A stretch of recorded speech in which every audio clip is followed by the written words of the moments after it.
Hello and happy NFC Divisional Sunday with a chance to go to the NFC Championship on the line. This is the PHLY Eagles podcast. Jamie Lynch, Fran, Duffy, and we are brought to you by our friends at Bet365 and TrueMark Financial. Download the Bet365 app and use code PHLY365 when you sign up. And whatever the moment, it's never ordinary at Bet365. And visit TrueMark.com/compare for full details and apply today. TrueMark Financial, federally insured by the NCUA, equal opportunity lender. Fran, I've spent the last 36 hours of my life waiting anxiously to get to 3 p.m. today. I am so fired up for this game. The Eagles have a golden opportunity on their hands, hosting, and I guess the big story of the day so far is the weather. We'll get our meteorologist, Zack Baun, checking in from Lincoln Financial Field in about 14 minutes. As of now, kind of tame out there. So far, the early reports throughout the course of the day were that it was going to pick up right around kickoff, and so we'll get the latest from Zack from the LINC here in a little bit. But let me ask you this question really quick. We didn't talk about this. Does the pressure go up for you? Do you have any more angst after Washington wins last night? Now it's like, oh, the Eagles are playing for a home field advantage next week for the title game. Yes, I think it does ramp up a little bit. I got a little chesty on the Twitter last night. I feel extremely confident about today's game and matchup, and I think, with the way things are suiting up, we'll talk about that game at the end as we're getting out of here. I think the pressure did ramp up a little bit, knowing you can host the NFC Championship game next weekend. I agree. It's a great spot. As RG3 says, pressure makes diamonds. So, pressure is good here. All right, let's dive right into the game today because this is a rematch. Much like last week's game was a rematch from week 1, this is a rematch from week 12, was it? Yep. And as we know, that was kind of Saquon Barkley's stamp on his MVP case this year. 255 yards rushing that game. Let's pick it up. And I want to start with the Eagles' run game versus the Rams' rush defense. And everybody I talk to kind of assumes the game ball, if we're doing the post-game show and Vinny and Bo and Zach are all in the mix here, the game ball, there's a good chance, goes to Saquon Barkley. And that game ball, by the way, is brought to you by Xfinity Mobile. It's proudly brought to you by our friends at Xfinity Mobile. Join the millions who have switched to one of the fastest growing mobile services. I myself am an Xfinity Mobile customer. So is it fair to say in the postgame, if we're talking about an Eagles victory here, that Saquon Barkley is going to be getting the game ball? Or is this a situation where the Rams are going to say, that's the head of the snake, we need to stop that, and everything else will fall into place? Yeah, I think if you're laying odds, you would say that Saquon Barkley would be the favorite to get the game ball in this matchup. Now, to your point, you would think that the Rams are going to sell out to stop the run. Now, they did try and do that in Week 12. It's not like they were playing with light boxes and they opened the door for the Eagles to be able to run the football at will. The Rams did try and load the box against the Eagles back in that game at SoFi Stadium, but the Eagles just ran all over them. Now, you and I were talking about a stat that I shared on Thursday. This one horrified me a little bit. Yeah, look, this will be the 8th time that a running back has run for 200 yards against an opponent in a regular season game and then gone on to face them again in the postseason.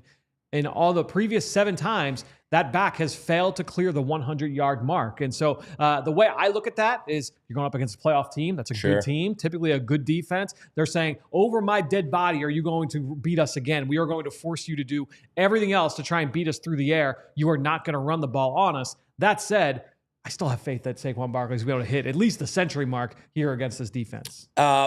I think one of the dividers between the previous 8 teams to run into this situation and the Eagles is, I would have to think, the offensive line of those other 8 teams. Probably great offensive lines. I'm not trying to take anything away from them, but maybe not up to the standard. I feel like the Eagles' offensive line is the great kind of divider between them and whatever rush defense is in front of them. Yeah, and I think when you look at even just this Rams defense from a personnel standpoint, those defensive tackles are a little bit light. Linebackers are not super impactful in terms of coming downhill and making those plays. They've had some missed tackles in the back end. So I think all of it shapes up to Saquon still being able to have a very productive day on the ground.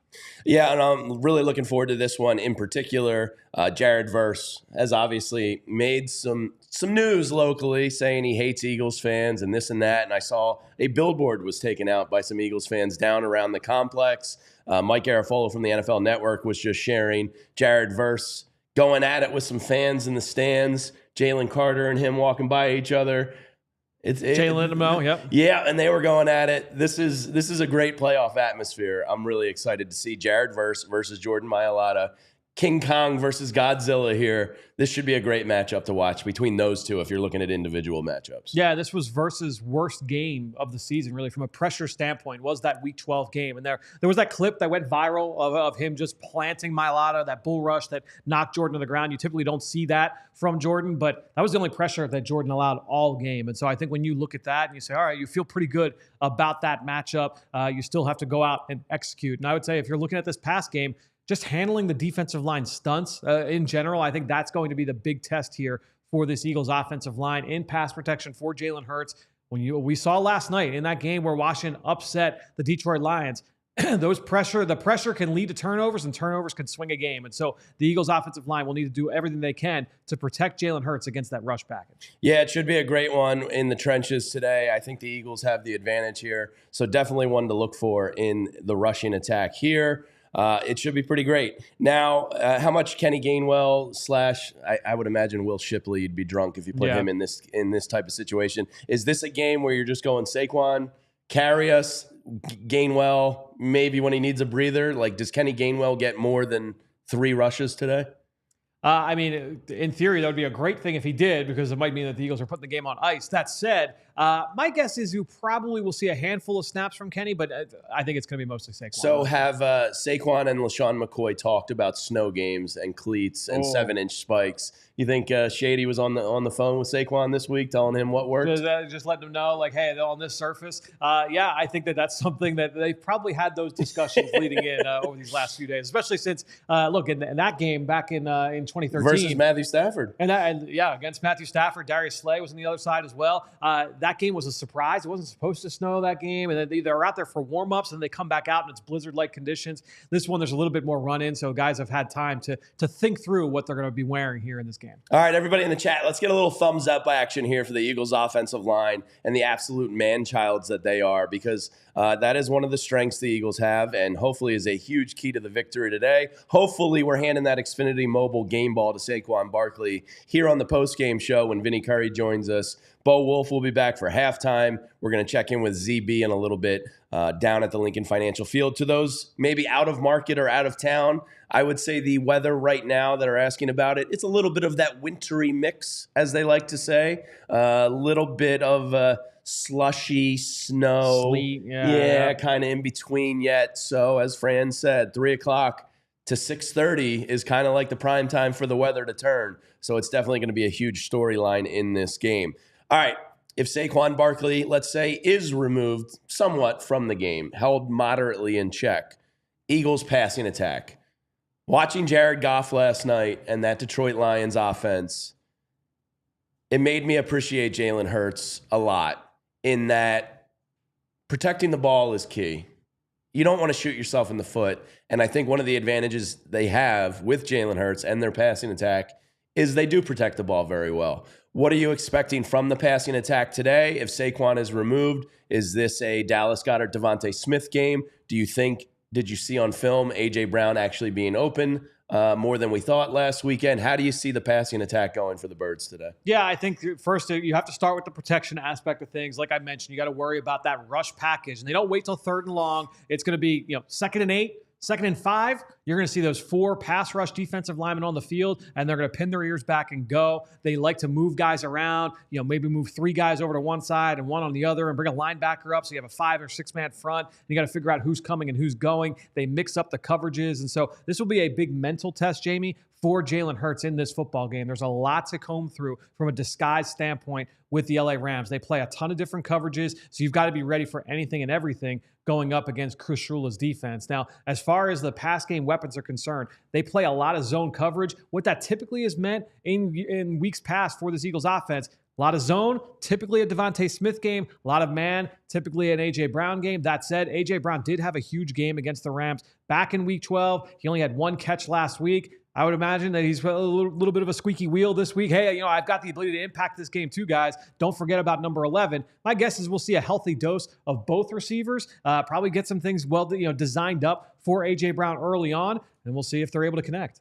Yeah, and one of the things, I guess, marrying the running game and the passing attack here with Jalen Hurts, one of the things you noticed when we were out, looking over some of the game lines, because sometimes, game lines can tell you what these very smart people at Bet365 are putting together. One thing that kind of jumped out in neon to you, Fran, was the Jalen Hurts rushing number in this game. Yeah, 41.5. Seemed to be a little bit high at 41.5. What does that tell you?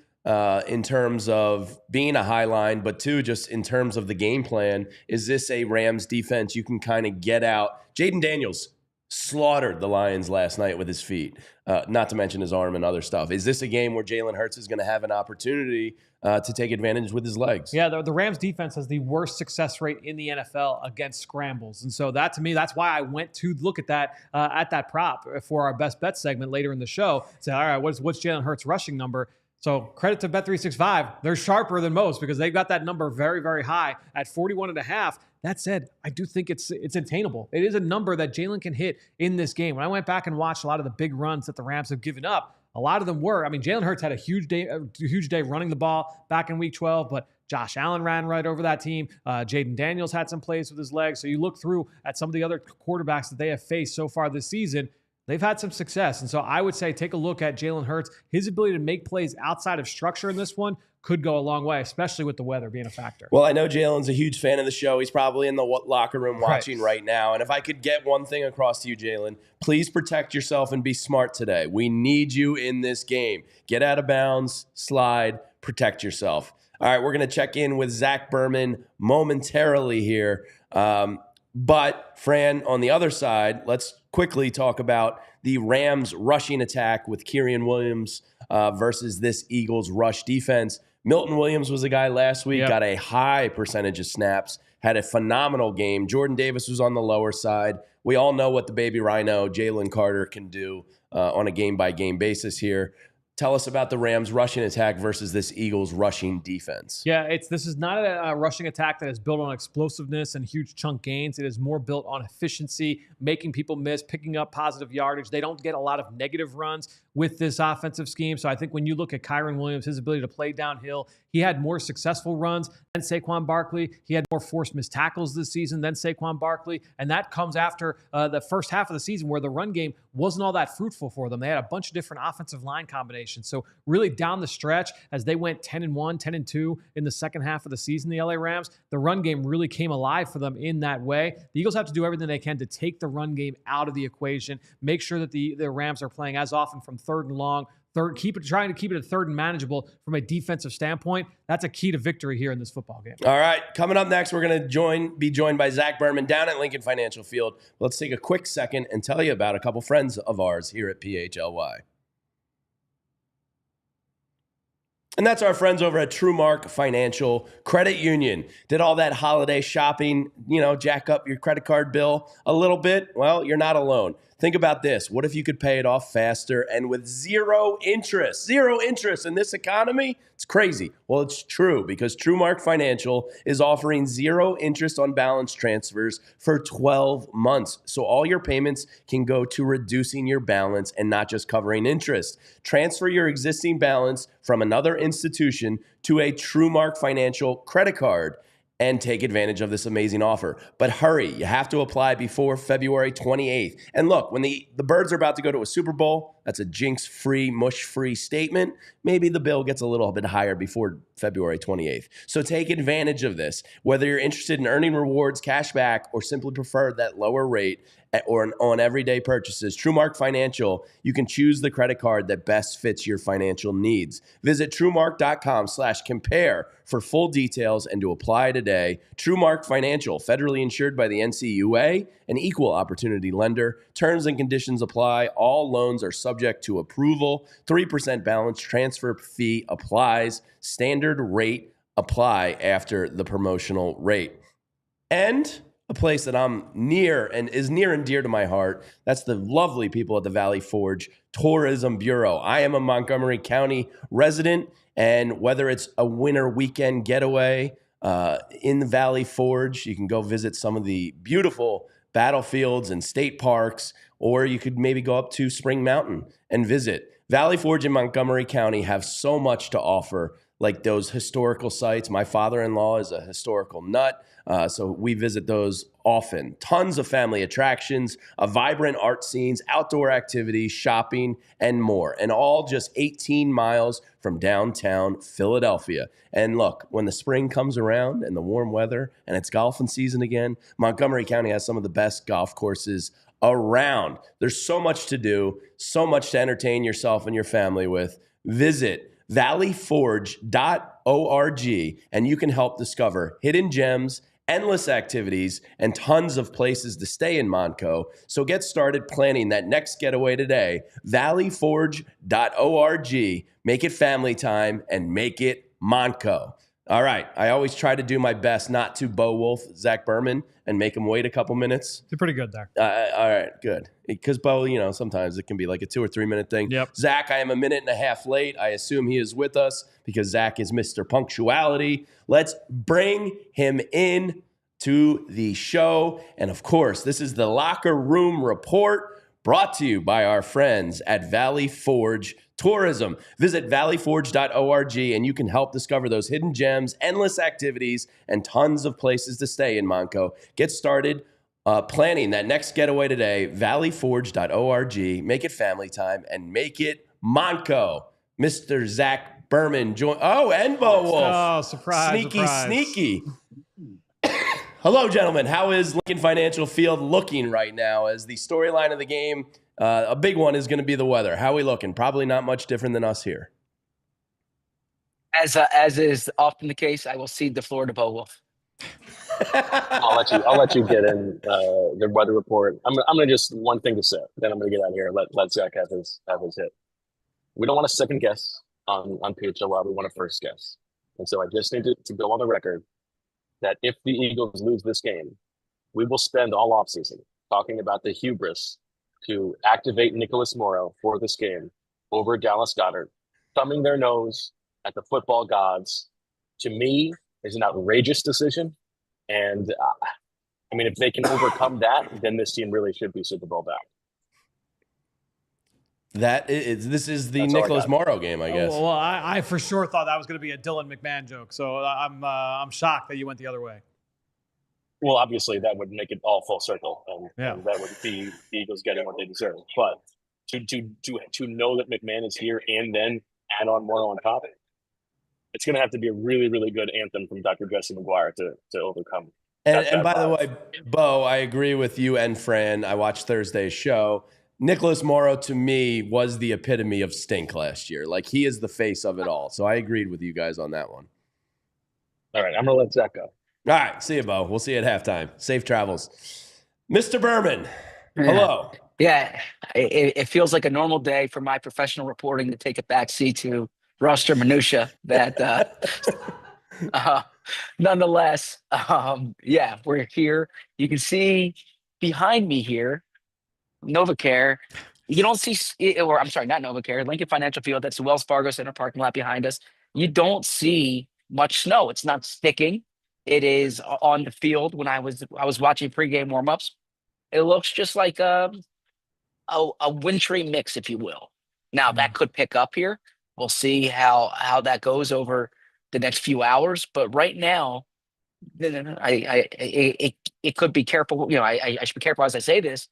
it could be much ado about nothing as far as like the weather affecting the game.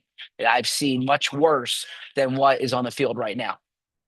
All right, Zach, what did you take of the inactives today? Any observations from that or the pregame warm-ups? Anything jump out to you?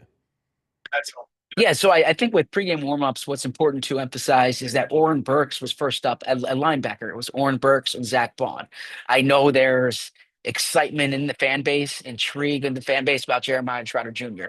I thought, as we explained on the PHLY Eagles show throughout the week, that might be more of a media generated storyline, maybe a fan excitement storyline, than how it actually is. It was when Vic Fangio was answering the question, it was brought up to him, could Jeremiah Trotter be in the mix? And I do believe Jeremiah Trotter Jr., the threshold to getting in is certainly less than the threshold on a typical week, right? You've seen them rotate in the past, but I think when we see the playing time percentages at the end of the game, it's going to be heavily proportioned for Oren Burks. So I don't want to say caution Eagles fans, but if you're expecting this to be like the beautiful symmetry of Jeremiah Trotter Jr., with chopping the axe after a big play, that's more likely to happen on a special teams play than a defensive play today, I would say. I don't know if you can bust the axe out on a special teams play. Doesn't have the same. Yeah. I mean, if it starts the way they last week started, I'll take that. That's not a bad place to do it. Sure. As far as the inactives, look, the Eagles are healthy with their 53-man roster. They had all 53 players eligible to play in this game. That, of course, doesn't include Nakobe Dean, who's on injured reserve. So you saw the two elevations yesterday, Gahari Blossom Game and Nicholas Morrow. They went with Nicholas Morrow over Dallas Gant as the fourth linebacker, special teams contributor. So that's what you'll see out there. That will be Nicholas Morrow's role. Nicholas Morrow will not be in on defense, save for 2 injuries or 3 injuries, right? Now, as far as the other inactives, nothing there really jumped out. It's what you expected. The Eagles have been dealing with some injuries this week, but everyone's good to play in the game.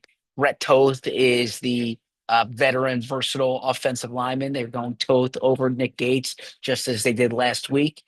But it's pretty standard as far as what we would have expected. I think most of the intrigue was how the linebackers would look, and it was Oren Burks out there.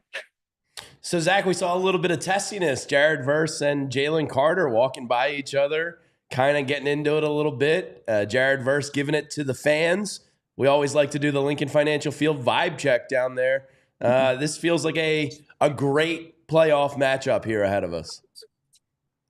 Oh, absolutely. Look, there's so much in this game that's intriguing. Obviously, you start with the fact that it's the divisional round of the playoffs. Last night's result, I think, certainly adds some spice into the mix here for Eagles fans. Not to say that there wasn't confidence before, but the pathway to the Super Bowl at least now goes through Philadelphia, and you're more likely to get there having, with the Commanders next week compared to the Lions. You add in the fact that the Rams are a team that the Eagles beat handedly in Los Angeles. You add in Jared Verse's comments. You add in the weather. You add in this is if you want the vibe check, there's a lot of excitement here, and rightfully so. There's a lot of excitement in this town, and rightfully so. I think Jared Verse, as Darius Slay said, there's people who've played for the Eagles who have probably felt that way before, right? But as Saquon Barkley said that probably not the smartest thing to say out loud. Saquon's been on the other side of this, and he's like, you don't need to throw any fuel into that. So, I don't think that will have much of a ramification in the game. Slay said he bets fans will be throwing some snowballs at Jared Verse. As it stands now, there will be no snow to throw snowballs at Verse. We'll see how that progresses as it goes here. But as of now, I think that's more of something fun for us to talk about, but not something that will have much of a material effect on the game.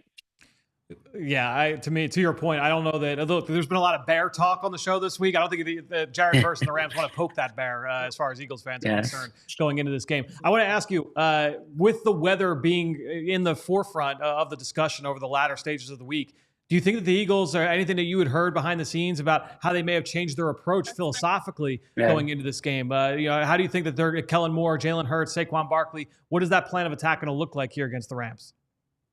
Yeah, good question. Most of the conversation that I've heard had more to do with the equipment side of it, Okay. making sure that they're squared away there. Saquon Barkley said that actually he didn't listen to Greg DiDimitros, the outstanding VP of equipment operations for the Eagles in Brazil, didn't wear the spikes that Greg recommended, and he slipped on those first few plays. Said so he's going to have to listen to what the equipment staff says here, and I think a big emphasis behind the scenes has been getting a sense of how the footing is going to be. As far as the game plan, look, we expected the Eagles to run as it were. Now, one thing that I've heard over the years is that actually it could favor the passing game more than some people think because cornerbacks are backpedaling. They need change of direction. That's harder to do and slippery surfaces. If you know where you're going, which a wide receiver does, it's easier to play in these conditions. So I do know from asking around that the Eagles had a few different ideas in place, but they had to see how this game would go. I can't emphasize this enough. At kickoff, it won't seem like anything's different. Now we could be having a conversation at halftime, and it could be totally different. But at kickoff, it will look like any just wet, sloppy game as opposed to a snowy game. But I do think, and we've discussed this throughout the week, that weather brings variance. And I can't reiterate this enough, is that you watched that Lions game last night, the difference in the game other than a foolish 12-man on the field penalty, well, it was turnovers. And when there is snow, sometimes you could be loose with the ball. You could be loose with your footing. There could be a lot of different things there. So I think the Eagles need to be even more buttoned up, because if you want to know the pathway to losing this game for the Eagles, to me, it's simple. It's turnovers. It's the same thing that happened with the Vikings last week, right? That pick six changed the dynamics of the game. So I think if the Eagles play a clean game, they'll win this. I think if they don't play a clean game, the Rams can actually absolutely come in here and win. Zach, the professor is in the chat, and he wanted your comments on Emanuel Forbes Jr. being active today. What are your thoughts there?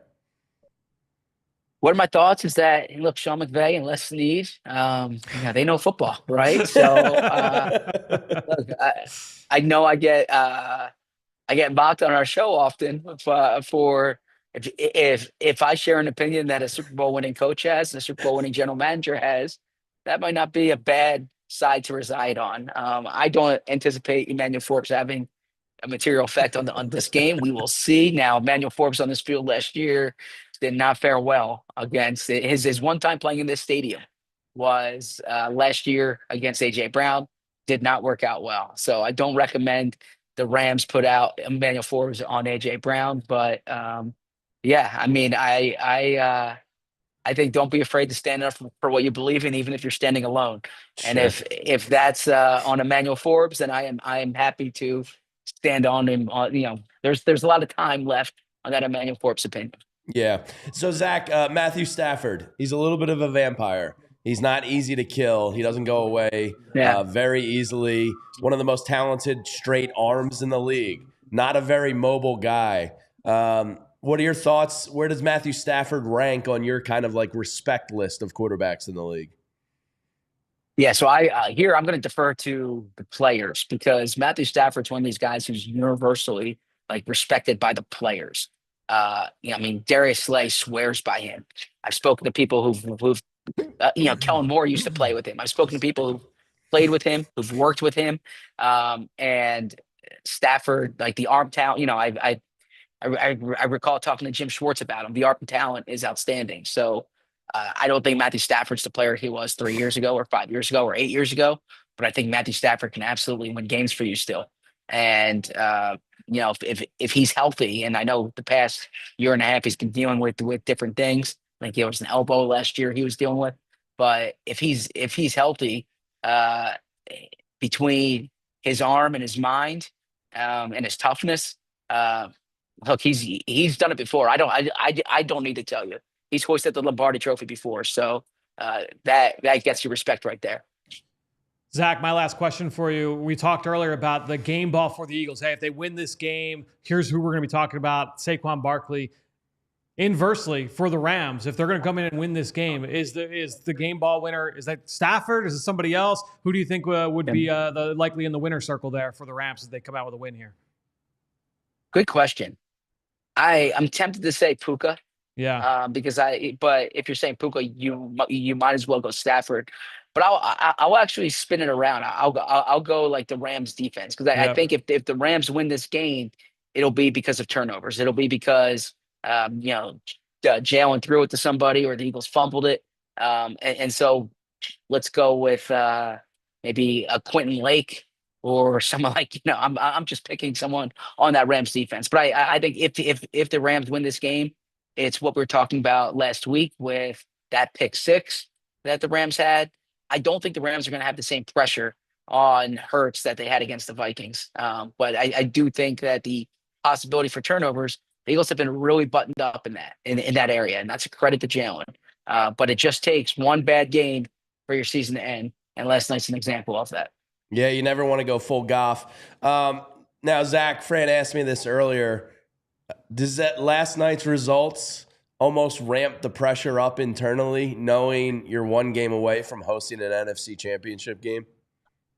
Oh, absolutely. Absolutely. I know Nick and the people in here will say you're only focused on the next game, but it's human nature.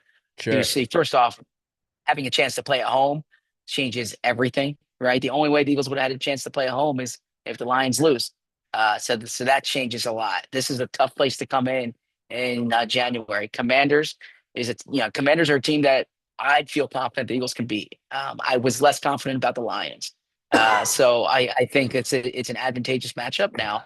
They have an outstanding quarterback. They're playing high. I get that. But I think that the pathway to New Orleans looks considerably different now than it did if we had this conversation 24 hours ago. Sure does. It's really exciting. All right, Zach, what is your prediction? You're going to be joining us on the post-game show. Yeah. Bo Wulf, Vinny Curry will be in here. It'll be a full house.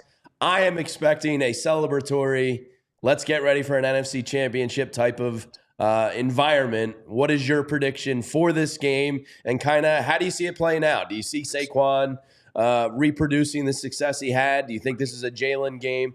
Give us your thoughts on the prediction here. Yeah, I don't see 255 yards, but I see a big Saquon game. I think the Eagles are able to move the ball. I think they're efficient offensively. I don't think it's a prolific offensive performance. It's not 400 plus yards like it was last time. But I think this is a game where they play clean, they're solid. The Rams keep it close. I think the Rams are going to be able to score here. But I think the Eagles win this game 24-21 and host Washington next week at 3:00 right here. So 2:30 next week, I think I'm on the pregame show. All right, that's fantastic stuff. Zach, we look forward to speaking with you in the post-game show, a victory post-game show. We're not going to think about the other alternative. Great work as always. Great stories this week on allphly.com. I love the Nolan Smith piece. And everybody in the chat right now, give that man, Zack Berman, the hardest working man in sports journalism, a thumbs up before he gets out of here. Zach, as always, buddy, thank you. Appreciate it, guys. Talk soon. See ya. See Zach. Ooh, a 3-point game. I know Julia, our producer, is going to be pacing. I've been extremely confident to this point. If it's a 3-point game, Fran, you might see the worst of me. If it's a 3-point game, I would say the mac and cheese that we have sitting out there waiting for us. What a mac and cheese spread that is. Well, my God. We are going to need more than the mac and cheese. We're going to need something to get us through if it's a tighter game like that. Yeah, big shout out to the Mac Mart for dropping off a mac and cheese spread that is just to die for. Chicken bacon ranch. Ooh, chicken bacon ranch, the cheesesteak. Oh, yeah, bunch of all right, Fran, where we left off to kind of tie a nice bow on this, we were talking about the Rams' rushing attack versus the Eagles' run defense. Let's talk about that vampire, Matthew Stafford. He doesn't go away easily. Incredibly talented arm. Good thing for the Eagles, they have an incredibly talented secondary. Now, the one part of the passing attack from the Rams to the Eagles' defense I do kind of not worry about, but I'm going to be looking at is that Oren Burks versus a Sean McVay offense. The motion, the crossing routes. They're probably going to try to throw some confusion at them to attack it that way. What do you see from Matthew Stafford and the Rams passing attack with some great wide receivers on the outside here. Yeah, I mean, even if Nakobe Dean was healthy and in this game, this would be a big test for Nakobe because this would be something that he does not do very well. And I think when you look at Oren Burks, this is going to be a question mark for him as well. How is he going to handle when they're throwing? It's not just, one matchup, Tyler Higbee versus Oren Burks in space. It is, hey, we're going to throw a route coming right at you, and then we're going to put a route right in front of you. You have to decide which one you're going to pick. Whichever way you go, Matthew Stafford's going to make you wrong. And so that's the thing that the Rams do at such a high level. And it's not just your basic like high-low concepts, but it might be off of play action with motion. Maybe you have Puka Nacua. Maybe he lined up outside on this one, but on the next play, he's going to line up inside of the formation and we're going to release up through the offensive line. All the different looks that they give you, Jamie, it's a lot to go through. So your mental Rolodex is always spinning if you're a linebacker, a nickel corner, a safety. And so those guys are going to be working overtime mentally here in this football game to just keep track of everything the Rams are going to try and do. To me, this is a big do your job type of game for the Eagles in the back end. You can't fall for the eye candy. You can't fall for the motions. They're going to try and get you going one way and then go back the other way, try and throw the haymaker. The Eagles defense has to make sure that everybody stays disciplined within their roles on every single play. Now, one of the great things the Eagles have for them here is Uncle Vic Fangio versus Sean McVay. And Sean McVay in 2017, that Rams offense was cruising, putting up like 35, 40 points a game. Todd Gurley was like lighting the league on fire. And then they went and faced Vic Fangio. And Sean McVay said, he kind of made me reevaluate the way I coach. It appears on paper to be an advantage for the Eagles in this matchup.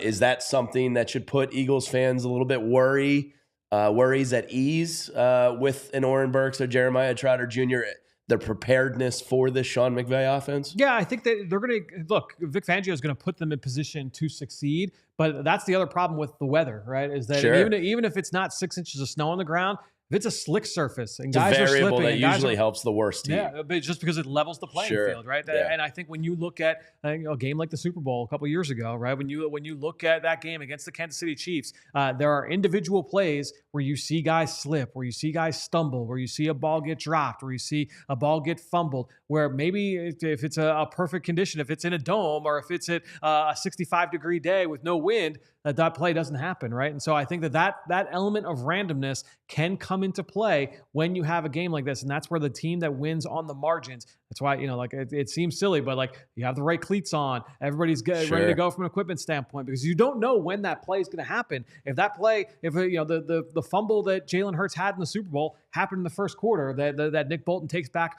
for a touchdown.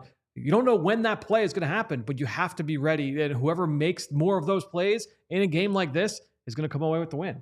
All right, we got a super chat I want to get to here from Mad D.O. Or is it Mad DQ? Mad D.O. There we go. Wants to know, I love this, the mental places we take ourselves. If the field is heated, can the heat be turned off so the snow sticks better?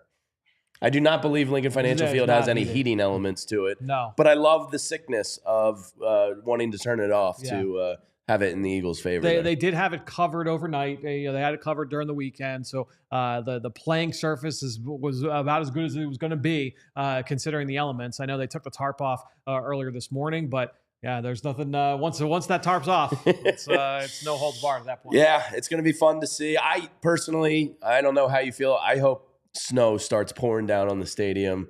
Just optically, I think it's beautiful, snow in the football. But it does kind of help the inferior team in a lot of situations. I've gone back and forth on it over the week, and I still don't know if it does help anybody. Just because, again, there's that element of randomness there. I will say, look, depending on who you talk to, what player, what coach you talk to in any given moment, and you ask them this question about what does weather impact most, some will say, oh, you know what, it impacts a defensive back. Some will say it impacts a pass rusher or an offensive lineman's ability to get off the ball.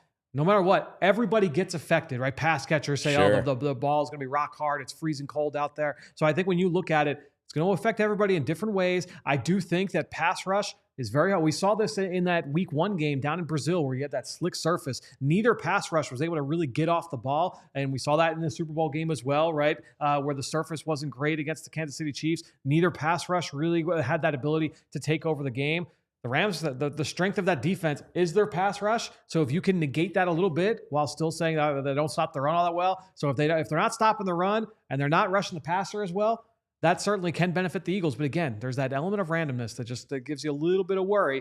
You want to make sure you get out to a fast start in this game. All right, this is the PHLY Eagles show, and of course, we are presented by our friends at Bet365. You can find out why it's never ordinary at Bet365, and our friends over at TrueMark Financial Credit Union. Great 0% balance transfer offer going on with them before February 28th. Hop over to TrueMark to take care of that worry. Now, let's get to our best bets of the game and hopefully help some people win some money here. And this are our best bets presented by Bet365. Find out why they just perfected live in-game betting at Bet365. You'll find out why it's never ordinary. Use code PHLY365 at sign up. Let's get right to it. I went a little cheeky today with mine. Okay. I'll start. I went Jahan Dotson over 2.5 receiving yards. I just need one catch. I just need one catch. One catch for 3 yards. Yeah. Come on, baby. If it's 2 yards, you are just going to be sick. I'm going to be miserable.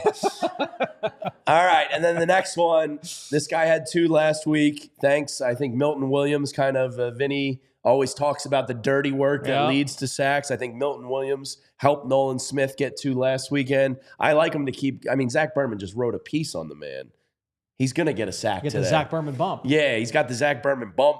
I'm going Nolan Smith to record a sack in today's game. Fran, what are yours? For me, I went with a Saquon Barkley multi-touchdown scorer bet. I think when you look at that's the one element too. If the field is slick, I think the tush push is a little bit harder to execute, getting those guys off the ball. So I kind of wonder, all right, do they get more into traditional run game inside the 5? But then also, we know that the propensity is there for Saquon Barkley to bust these long runs for some touchdowns as well. So I went Saquon Barkley, multiple touchdowns, at least 2 here in this one. Plus and then I went 280. That's spicy. That's why I was like, all right, let's go for this a little party. bit. And then DeVonta Smith, 51.5 receiving yards. As I mentioned earlier in the show, typically when Jalen Hurts has seen more zone coverage, that is more of a DeVonta Smith game. But as Bo pointed out he likes the A.J. Brown one aspect of this bet as well. Well, let's hope both hit. Bo went with A.J. Brown over 65.5 receiving yards. It would be great to see both these guys get theirs today. I would very much enjoy that. Yes. If it means Saquon only gets like 80 yards, but A.J. and DeVonta go off, so be it. The Eagles are loaded. And now this is Bo's new favorite bet. He loves this. I think he's ran with it like 4 of the last 5 weeks. Saquon Barkley's longest run over 20.5 yards. I like it today. I was going to say, of all the weeks that he has played it, this is the one that I feel best about. I feel like Saquon has the ability, maybe the weather does become a factor, to make someone slip. He has that avoidability on the field that I think could be trouble for a defense today. So I like that one. So those are your pregame best bets presented by our friends over at Bet365. All right, it's almost kickoff. I'm about to run through that glass window in the door right there. I feel like biting this chair. I'm so ready for some football. Let's get to our predictions. Fran, what do you got for the good people? So I have felt really since we knew who the opponent was last week that the Eagles are going to win this game. And I still feel the Eagles are going to win this game. How close is it? And that's where I kind of went back and forth. I could see this going a number of different ways. I can still see a path for the Rams to be able to win this football game. So I don't think it's a foregone conclusion. That said, I went Eagles 34. Woo! Rams 28. I think this is going to be a little bit of a nail biter that way. I do think the Rams have the ability to put some points on the board. Let's go with a 6-point game here. Eagles 34, Rams 28. You think you're excited? Feel these nipples. That's a famous quote from basketball. I'm not that weird. The great Bob Costas. I was going to say. All right. I also have a 6-point right on the number at Bet365. I'm going Birds 27, Rams 21. All right. It's kickoff time. To everybody in here that hung out with us, hit that thumbs up button before you get out of here. It's scientifically proven to be good luck for the Birds. So hit that thumbs up button. Leave a comment with your prediction. We can read them. Let's go Birds. NFC Championship to host is there for the taking. Go out and take it. You're the better team. To all of our sponsors here, Xfinity Mobile and Valley Forge Tourism and Bet365 and TrueMark. We love you. We appreciate you. Go Birds. We're going to be back at halftime joined by Bo Wulf, and then Vinny Curry joining us for the post-game show with, of course, Zach Berman. Go Birds! We'll see you at halftime.